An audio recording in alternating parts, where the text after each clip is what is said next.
Voilà donc pour la Coupe régionale de France. On va parler maintenant de la Coupe de la Réunion. Là, c'était les huitièmes de finale de cette Coupe avec 3 équipes qui se sont qualifiées lors des matchs qui se sont disputés mercredi soir. Notamment une large victoire, le carton de la soirée, à mettre au bénéfice de la Tamponnaise. 7-0 face à la Gauloise. Et on va donc commencer par ce feu d'artifice, histoire de montrer également la différence, l'importante différence qu'il y a entre deux formations de division différentes, c'est vrai, mais surtout deux équipes qui sont pourtant sensiblement classées dans leur championnat respectif à la même place. La Tamponnaise, notamment deuxième du championnat de première division. Grosse différence, on va encore le noter dans le jeu et bien évidemment dans le résultat que je vous propose de voir sur les images d'Éric Folio. Alex, 7-0, c'est lourd quand même, non? Oui, c'est lourd 7-0. Bon, je veux dire, je pense qu'on a fait 4 cadeaux quand même, mais bon, en face, il y avait quand même meilleur que nous. Mais je pense, sur l'ensemble du match, je pense qu'on a quand même bien joué, on n'a pas fermé le jeu. Et bon, je pense que les joueurs, ils se sont fait plaisir. Et en face, il y avait une grosse équipe quand même. Mais bon, je trouve que c'était pas mal quand même. La Tamponnaise qui cartonne depuis quelques semaines n'a pas raté, bien évidemment, l'occasion de réviser ses gammes face à un courageux adversaire qui, c'est vrai, a eu le mérite de jouer librement sans fermer le jeu démesurément. Laurent Pontiac, le gardien panonnais, se fait d'abord surprendre, on l'a vu, par ce tir de Traoré. Puis l'avant-centre sudiste double sa mise personnelle sur ce coup franc d'Éric Faro. Une tête décroisée, une tête piquée en coin. Cela fait 2-0 à la pause. Tout va bien pour le dauphin du championnat de première division. En seconde mi-temps, c'est toujours sur le même rythme que les Tamponnais imposent tranquillement leur jeu avec ce coup franc pour une faute sur Rado.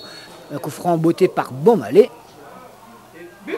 Pontiac pris à contre-pied, balle un petit peu détournée. Cela fait 3-0 pour une Tamponnaise qui tranquillement donc dispute son match, histoire de revoir un petit peu comment se placer sur le terrain, comment faire le pressing, comme c'est le cas par exemple par Mallet. Ballon côté gauche pour Jimmy Dijou. Et là, ça fait 4-0. Ça déroule tranquillement, puis 5-0 sur cette tête de Frédéric Payette.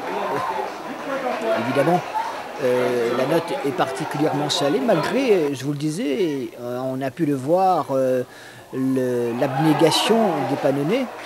Et ce 6e but de Bertrand Moukaï, 6-0, c'est pas fini. On écoute quand même le coach Panonnais. Fini la Coupe de la Réunion, maintenant l'objectif c'est de le championnat avec un beau coup à jouer malgré tout. Oui, en championnat, je pense qu'on a beaucoup à jouer, surtout on a des jeunes, des bons jeunes, vous avez vu sur le terrain, hein, ça joue bien au ballon. Je pense qu'on a beaucoup à jouer, surtout on a 5 points du premier, 4 points du deuxième.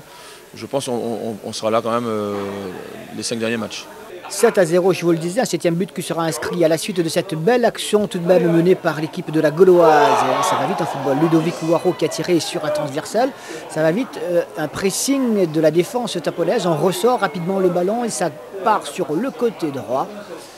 Avec Giovanni Sangoro, ça repart côté gauche. On change donc de côté, on déstabilise l'adversaire. Et au final, c'est un ballon récupéré et par Dominique Godiris pour le 7e but de l'équipe de la Tamponnaise. 7-0, ce sera là le score final. Évidemment, il n'y a pas photo. Histoire de voir un petit peu la différence, hein. Je vous le disais tout à l'heure en introduction entre les deux équipes. Et puis ce beau mérite pour l'équipe de la Gauloise qui aurait pu peut-être réduire le score sur ce tir de Juanito Maceo. Mais finalement, il ne sera rien du tout. L'objectif cette année c'était de jouer le premier rôle ou alors juste le maintien? Non, l'objectif cette année c'était le maintien, d'autant plus qu'on vient de monter. On n'a pas recruté des joueurs, donc cette année c'était l'objectif, c'était le maintien. Mais bon, étant dit pareil en D2 régional, c'était le maintien, c'est pareil, on a fini premier. Et là on va essayer de finir dans les 2 premiers, si on peut. Comme ça fera plaisir aux joueurs et après pas non. Ce qu'on a vu ce soir, on a des joueurs de qualité, mais il nous manque au moins 4-5 bons joueurs pour pouvoir rivaliser avec une équipe comme le Tampon en première division. Donc je pense que si on monte, ce serait renforcé avec 4-5 bons joueurs à un niveau de première division. Mais je veux dire, d'autant plus cette année on fait honneur quand même au club de Bretagne et je pense que dans les années à venir, avec les jeunes qu'on a, on peut faire quelque chose de bien. C'est de bon augure pour la fin du championnat?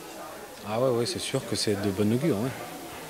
Vous la voyez comment cette fin de championnat avec les 2 points de retard sur Saint-Louis? Passionnante. Passionnante.